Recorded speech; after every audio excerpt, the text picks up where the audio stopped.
लाडकी बहीण योजना जेव्हा सुरू केली होती त्यावेळी त्या संदर्भातले काही निकष होते। त्या निकषाच्या आधारावर बहिणींना अर्ज करायला सांगितला होता आणि कागदपत्रांच्या पूर्ततेला वेळ लागेल म्हणून ही मुभा दिली होती की त्यांनी सेल्फ सर्टिफिकेशन करायचं, म्हणजे त्यांनी जे सांगितलं ते सत्य मानून आपण त्या ठिकाणी त्यांना लाडक्या बहिणीचा लाभ देणं सुरू केलं। पण अर्थातच आपण ज्यावेळी कुठलाही सरकारी पैसा खर्च करतो त्यावेळी त्याचं CAGचं ऑडिट होतं आणि CAGच्या ऑडिटमध्ये निकषांप्रमाणे अर्ज आहेत की नाही याची माहिती द्यावी लागते आणि म्हणूनच योजना सुरू झाल्यानंतर आपण त्याचं KYC सुरू केलं आणि वेगवेगळे जे डेटाबेस होते त्याच्याशी कंपॅरिझन सुरू केलं, ज्याच्यामध्ये इन्कम टॅक्स विभागाकडनं आपण माहिती घेतली, सरकारचे जे काही कर्मचारी आहेत त्यांचं जिथनं पेमेंट होतं त्या पोर्टलमधनं आपण माहिती घेतली, जो काही आपला परिवहन विभाग आहे याच्यामध्ये मोटरची ओनरशिप कोणाकडे आहे 4 व्हीलरची याच्या डेटाबेसची माहिती घेतली, रेशन कार्ड याच्या डेटाबेसची माहिती घेतली आणि ही सगळी माहिती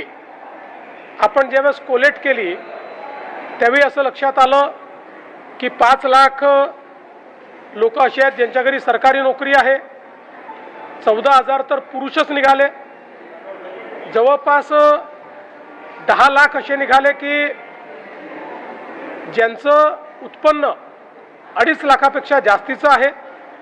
अशा वेगवेगळ्या डेटाबेसमध्ये जे लोक अपात्र झाले त्यांना आपण अपात्र केलेलं आहे।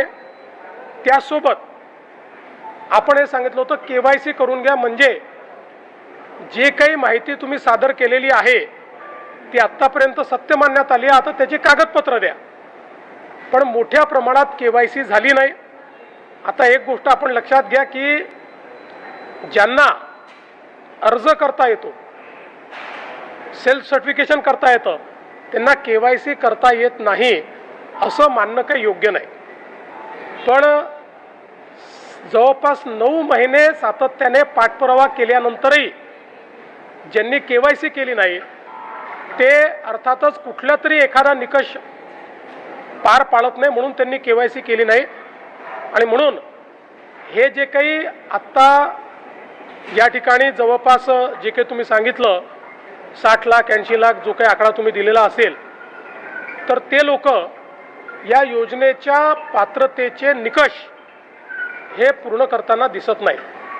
जवळपास 1,70,00,000 महिला, थोडं आकडा कमी अधिक असेल 3-4 हजार ने, पण 1,70,00,000 महिला ज्या आहेत या निकष पूर्ण पार करतात, त्यांची KYC झालेली आहे, त्यामुळे त्यांना लाडक्या बहिणीचे पैसे मिळतच राहतील।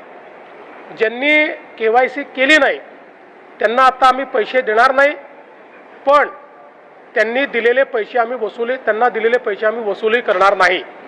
मात्र 14,000 ज्या पुरुषांनी पैसे घेतलेले आहेत त्यांच्याकडनं मात्र पैसे हे वसूल केले जातील। त्यामुळे नीट सायंटिफिक प्रोसेसने या सगळ्या गोष्टी केल्या आहेत आणि आजही यांच्यापैकी कोणी जर KYC करणार असेल तर आम्ही विंडो ओपन करायला तयार आहोत आणि त्यांना लाभ द्यायला तयार आहोत। आजही ज्यावेळेस आपण जेवढ्या लाडक्या बहिणींना लाभ देतो देशातल्या कुठल्याही योजनेपेक्षा आजही सर्वात मोठी योजना ही महाराष्ट्राची आहे। आजही देशामध्ये एवढा लाभ 1,70,00,000 कुठलंच राज्य देत नाही जे महाराष्ट्र देत आहे।